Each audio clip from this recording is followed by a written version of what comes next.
الشیطان الرجیم بسم اللہ الرحمن الرحیم۔ میری محترم ماں اور پیاری بہنوں، السلام علیکم۔ آج ہم انشاءاللہ اپنا اگلا سبق پڑھیں گے سورہ نساء کی آیت نمبر 105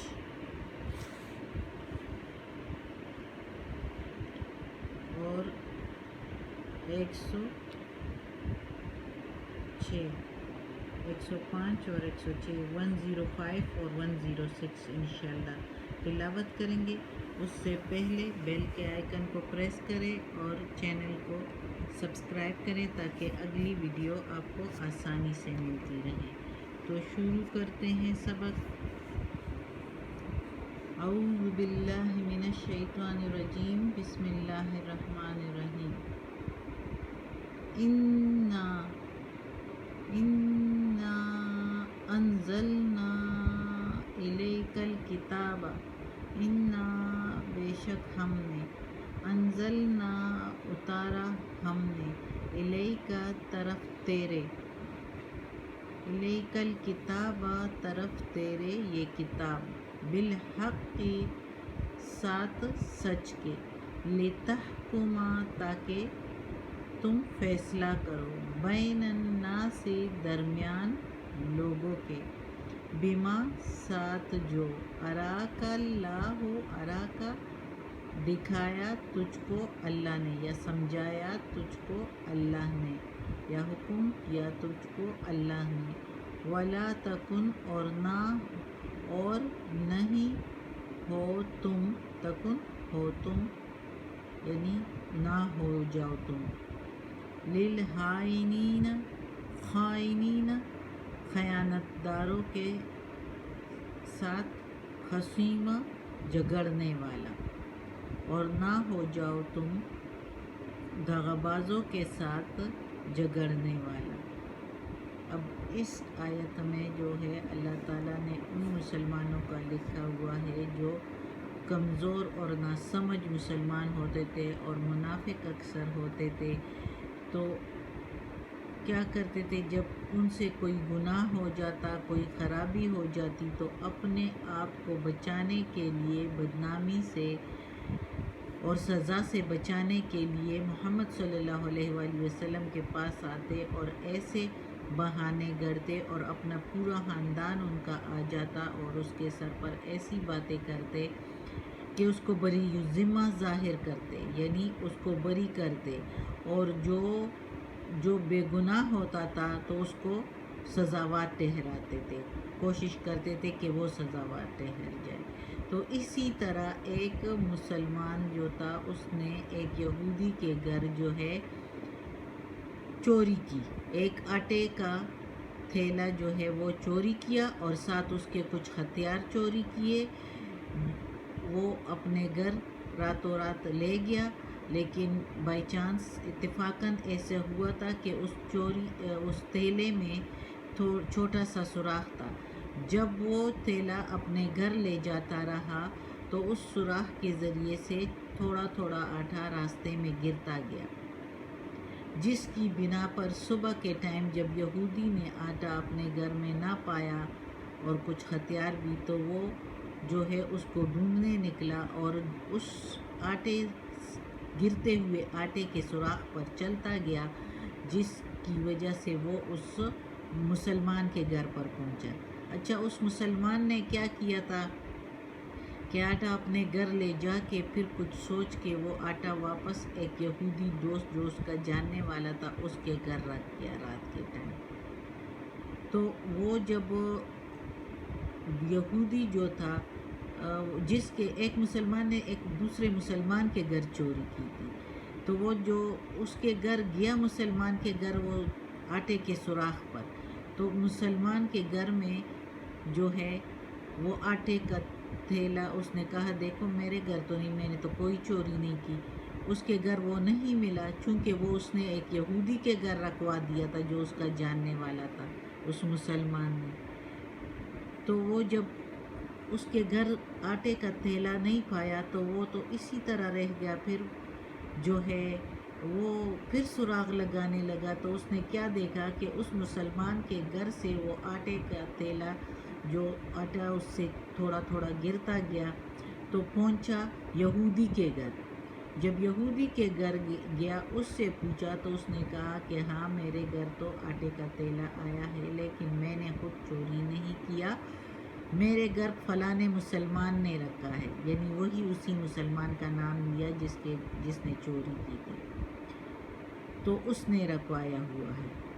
اس طرح جو ہے نا فیصلہ جو ہے محمد صلی اللہ علیہ وآلہ وسلم کے پاس گیا. جب فیصلہ ان کے پاس گیا تو جو چور تھا تو اس کے گھر والے سارے جو ہے مل کر, اس کے پورے خاندان والے اس کے ساتھ مل کر انہوں نے یہ کہا, فیصلہ کیا, مشورہ کیا آپس میں کہ ہم نے اپنے بندے کو بالکل چور ظاہر نہیں کرنا, چاہے کچھ بھی ہو جائے, یہ بدنامی کی بات ہے. وہ محمد صلی اللہ علیہ وسلم کے پاس گئے اور بہت جھوٹے بہانے بنا کر اور یہودی کو جو ہے چور بنانے کی کوشش کر کے اور اپنے بندے کو صاف ستھرا کرنے کی کوشش کر کے بہانے بنا رہے تھے, اور محمد صلی اللہ علیہ وآلہ وسلم نزدیک ہی تھے کہ اس کو بری الذمہ ٹھہراتے. ایسے بہانے اور ایسی باتیں کی ان مسلمانوں کی, مسلمان جو منافق تھے یا کچے مسلمان تھے اس کی طرف سے اس کے خاندان والوں نے ایسی باتیں کی. اور چونکہ پھر صحابہ کرام رضی اللہ تعالیٰ عنہ بھی ادھر موجود تھے جو کہ مسلمان تھے, تو ظاہر ہے مسلمان پر بھروسہ ہی کر سکتا ہے. تو اس پر اللہ تعالیٰ نے یہ آیت نازل فرمائی کہ نہ تم ہو جاؤ دغا بازوں کے ساتھ لڑنے والا, جھگڑنے والا, ان کا ساتھ نہ دو. یہ مسلمان تو ہے, بنے ہوئے ہیں, لیکن اندر سے یہ دغا باز ہیں, یہ منافق ہے. ان کے جو باتیں یہ آپ کو کر رہے ہیں یہ تمہیں دھوکے میں لا رہے ہیں. چوری انہوں نے کی ہے, یہودی نے نہیں کی. اور اسی طرح اللہ تعالیٰ نے یہ بتا دیا کہ ہم نے یہ قرآن اتارا ہے تیری طرف تاکہ تم فیصلہ کرو درمیان لوگوں کے انصاف کے ساتھ, سچ کے ساتھ, چاہے وہ مسلمان ہو, چاہے وہ کافر ہو, چاہے وہ یہودی ہو, سب کے درمیان فیصلہ انصاف کے ساتھ ہو. تو یہ اللہ تعالیٰ نے یہ آیت اس بات پر کافی آیتیں جو یہ بات تھی مسلمان اور جو یہ واقعہ تھا اس کے بارے میں, آگے یہ کافی آیتیں ہیں جو کہ ابھی ہم پڑھیں گے. اب اگلی آیت میں دیکھیں, وَاسْتَغْفِرِ اللَّهَ, اور استغفار کرو اللہ سے, ان اللہ, بے شک اللہ, کانا ہے, غفور الرحیم, بخشنے والا مہربان. اب اس آیت میں اللہ تعالیٰ نے کہا ہے کہ اپنے رسول سے کہ بخشش مانگو اللہ سے, بے شک اللہ بخشنے والا مہربان ہے. چونکہ اگر اللہ یہ آیت نازل نہ فرماتا تو نزدیک تھا کہ رسول پاک صلی اللہ علیہ وسلم جو ہے وہ فیصلہ کرتے دغابازوں کے معاملے میں, اور وہ تو دغاباز تھے. تو اس لیے اللہ تعالیٰ نے رسول پاک صلی اللہ علیہ وسلم سے کہا کہ بخشش مانگو تم سب جو اس کا ساتھ دے رہے تھے, تو اللہ جو ہے وہ بخشنے والا مہربان ہے. پھر اگلی آیت میں ہے,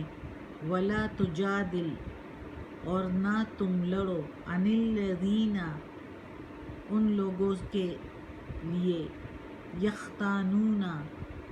انفسہم, جو خیانت رکھتے ہیں اپنے دلوں میں, جو دغاباز ہے اپنے دلوں میں.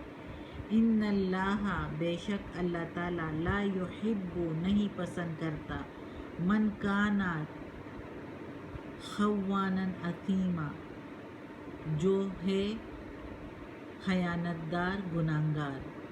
دغاباز, گناہگار. اللہ نہیں پسند کرتا خیانت دار و گناہگاروں میں سے, یعنی جو کوئی, من کا مطلب جو کوئی, کانا کا مطلب ہو, خوانن خیانت دار یا دغاباز, اثیما کا مطلب گناہگار. تو اس آیت میں اب اللہ تعالیٰ کہتا ہے کہیں رسول پاک صلی اللہ علیہ وآلہ وسلم چونکہ کے اوپر جو ہے شفقت اور محبت کا جو ان کے دل میں سارے لوگ انسانیت کے لیے ان کے دل میں موجود تھا شفقت اور محبت، تو اور چونکہ مسلمانوں کے لیے اپنی امت کے لیے تو زیادہ ہی تھا یہ محبت تھی ان کے دل میں، جس کی وجہ سے اس نے اللہ سے ان کے لیے معافی مانگی ہوگی، مغفرت مانگی ہوگی، تو اللہ تعالیٰ نے اس کو ان رسول پاک صلی اللہ علیہ وسلم سے کہا کہ نہ تم لڑو ان دغابازوں کی طرف سے میرے ساتھ، بے شک اللہ تعالیٰ جو ہے وہ پسند نہیں کرتا دغاباز و گناہ گاروں کو، یعنی ان کے معاملے میں مجھ سے بخشش نہ مانگو، وہ لوگ دغاباز ہیں، مسلمان ہو کے ایسے دغابازی کرتے ہیں، مسلمانوں کا نام بدنام کرتے ہیں۔ صدق اللہ العظیم۔ آج کا سبق ختم ہوتا ہے۔ اللہ ہمیں اس قرآن مجید کا ترجمہ مکمل کرنے کی توفیق دے، اس پر عمل کرنے کی توفیق دے۔ یا اللہ، یا پروردگار، یا رب العالمین، یا مالک یوم الدین، یا اللہ کل شیء قدیر، یا اللہ ہمیں، ہمارے والدین کو، ہماری اولاد کو، ہمارے بھائی بہنوں کو، ہمارے گھر والوں کو، ہمارے رشتہ داروں کو، ہندوستان والی جان کو، سارے کل مومن مسلمانوں کو یا اللہ جنت الفردوس میں جگہ عطا فرما، دوزخ کے عذاب سے بچا کر قبر کی سختی آسان فرما، وقت نزاع کی سختی آسان فرما۔ یا اللہ اس قرآن مجید کی تلاوت میں، زیر زبر پیش میں، اس کی ترجمے تفسیر میں کچھ غلطی ہوئی ہے تو یا اللہ معاف فرما۔ یا اللہ ہم بہت کمزور ہیں، ہمیں کسی امتحان میں مت ڈال۔ یا اللہ ہمیں عافیت والے معاملات دے۔ یا اللہ ہماری بیماریاں، پریشانیاں اور سختیاں ہم سے دور کر دے۔ یا اللہ ہمیں اپنے نیک اور صالح لوگوں میں شامل کر دے۔